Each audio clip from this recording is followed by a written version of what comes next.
right now. Hey everybody, What's it's up? me. Actually, can you point it at me?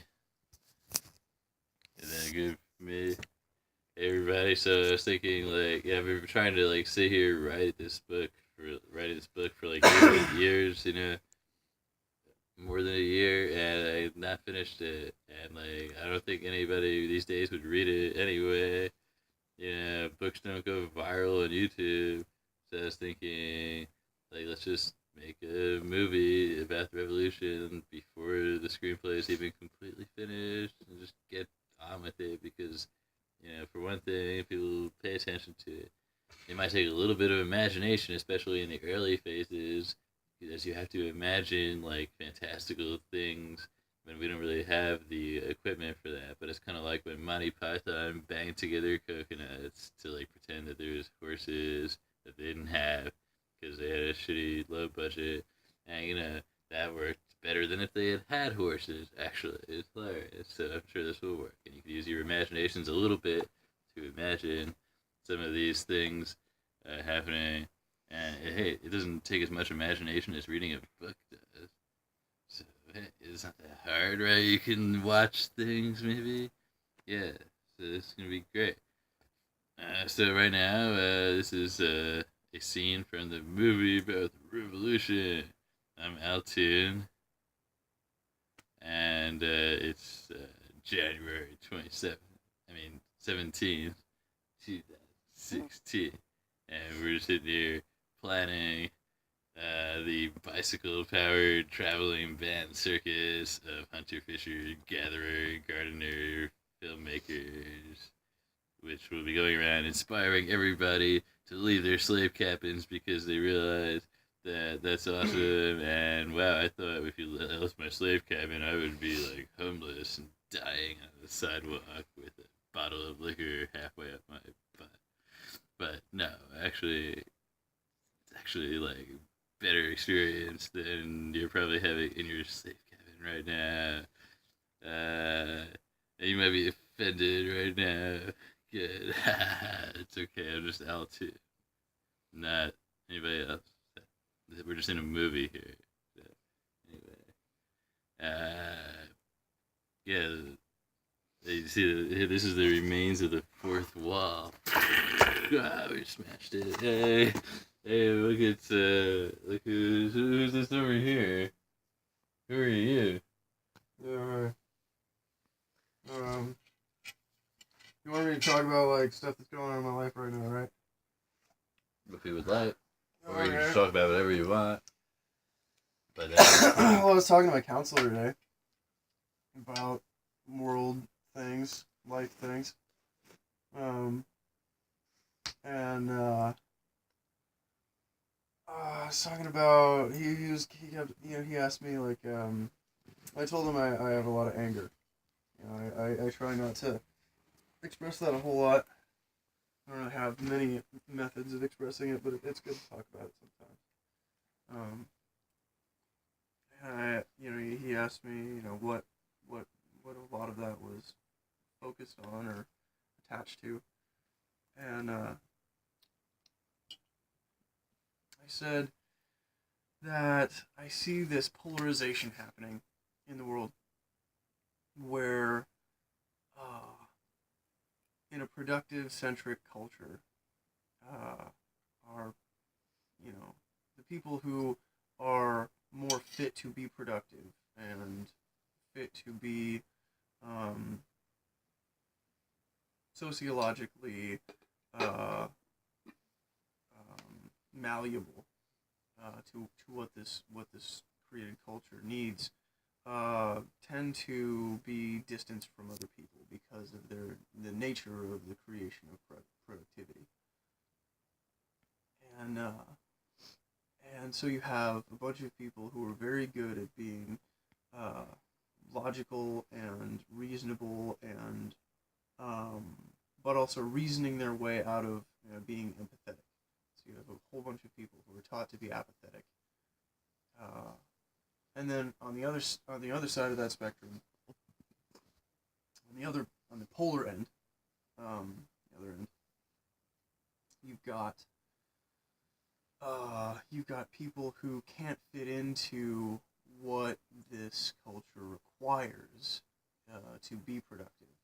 Their needs aren't met sociologically and psychologically, and so you have a bunch of people who can't be productive in the way that this culture demands them to be, who uh, who need connection, don't want to feel the separation that they felt, that has basically created a vacuum, in their lives, a vacuum where, like the people who are productive have a purpose yet are apathetic and don't give a shit, and the people supposedly who have no purpose are empathetic to the point of psychoactivity and schizophrenia.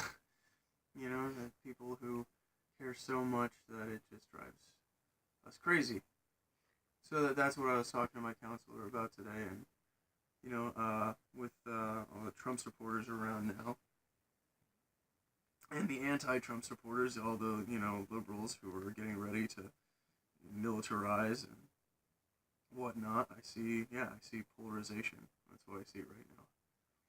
In the future, I'm probably gonna, that's gonna come to a point of confrontation at some point. Probably see that happen sooner than later.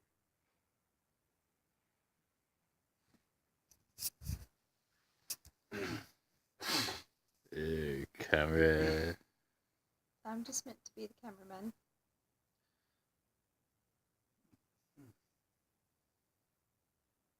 Cameramen are cool.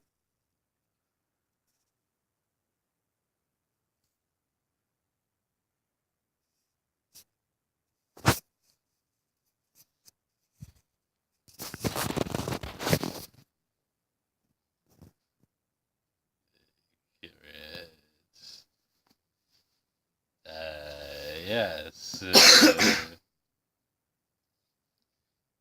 So yeah, you think we're all doomed to global warming and tidal change trends? Just remember, revolution is near. That's right. And it's great and adventurous things. And it will bring down, well, bring up all of us as like people that can be trusted, people that can like actually provide our own basic needs. Holy crap. For real. Like build our own shelters wherever we want. Gather food off the vines.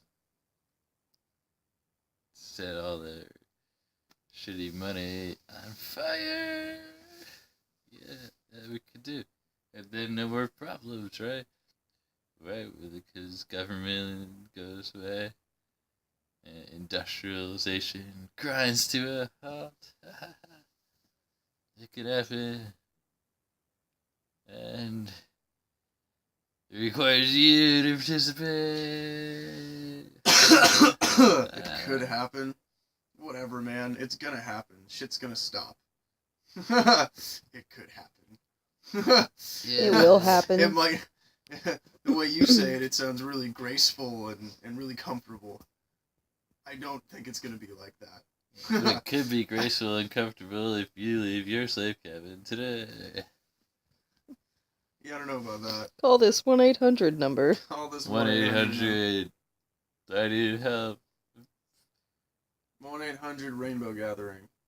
Yeah, 1-800. Seriously, go to a rainbow gathering. They're not, they're filled with kind of annoying hippies, but they can be really cool.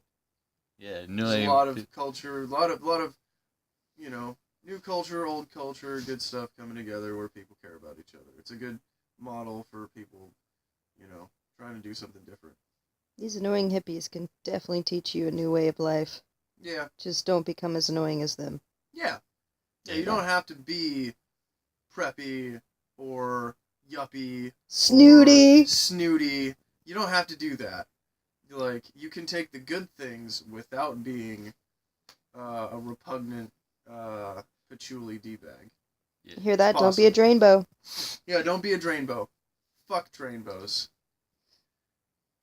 Yeah, you don't. I love you, drainbows, but really, you need I love help. you, but fuck you, but love you.